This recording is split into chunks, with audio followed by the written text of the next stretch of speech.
Hello everybody and welcome to Unboxing with Noor. Today we'll be discussing something that's very vital to the Canadian immigration, a consultant. Do we really need a consultant when going ahead with the process of Canadian immigration? Let's find out. A little bit of flashback.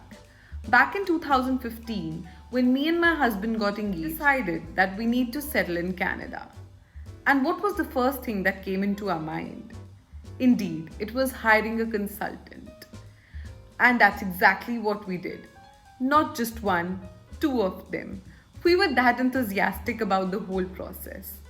We spoke to them and were made to believe that we were the perfect fit for the program Express Entry for the permanent residency in Canada. We were so excited as if we've got a magic wand that is going to send us to Canada in less than a year. And just a disclaimer, I am still in Dubai. We were made to talk to 8 different case managers for our Express Entry file, and we were told a different story every time. From Express Entry, finally, our case was being transferred to Provincial Nominee Program, and we were told that we need to pay some more amount because for Provincial Nominee Program, we needed to hire a different kind of lawyer. And that's exactly what we did.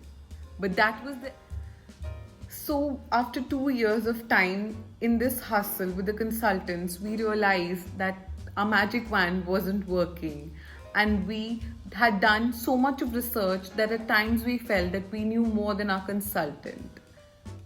So no prizes for guessing that my verdict would be a no consultant game, definitely.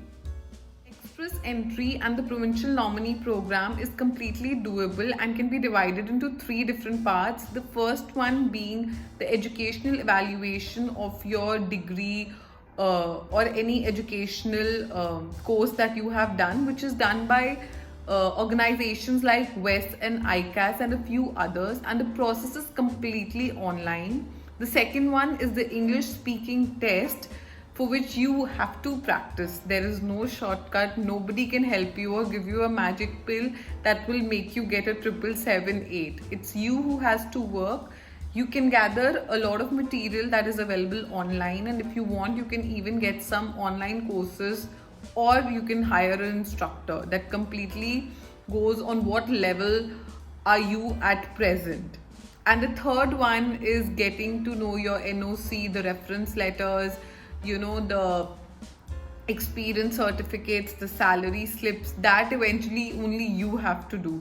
So again, and you can do these 3. The fourth one is just to filling up of forms and all, which is obviously doable because you've done the first 3 on your own. Entry and Provincial Nominee Program, there is so much on the internet in the most detailed manner, especially on the Canadian immigration website. The YouTubers have also done a fabulous job in explaining even the tiniest detail that you would need for the process. To name a few YouTubers, Potato Talkies, Canada Couple, Dream Abroad, and Ask Kuber. Through the ebook that is being given by Potato Talkies and their app, I don't think there is anything missing. And still, if you have doubts, there are many Facebook pages, WhatsApp groups where you can fill in your queries. I myself would be happy to help wherever I could. So let's conclude. So in case you still want to go with a consultant because you don't have the time or you don't want to do so much of research on your own, I would like to give you a few tips. Firstly, be very hands-on, be very confident about the consultant you're hiring. Talk to people who have taken their services prior to you. Talk to people who have reached Canada taking the services of these consultants. Read the contract very thoroughly and make changes wherever you feel necessary. And I think if you do all this, you're good to go. And in case you don't want to hire a consultant, there's so much on the internet that can be helpful. I'm going to link a few websites and YouTube videos in the description box.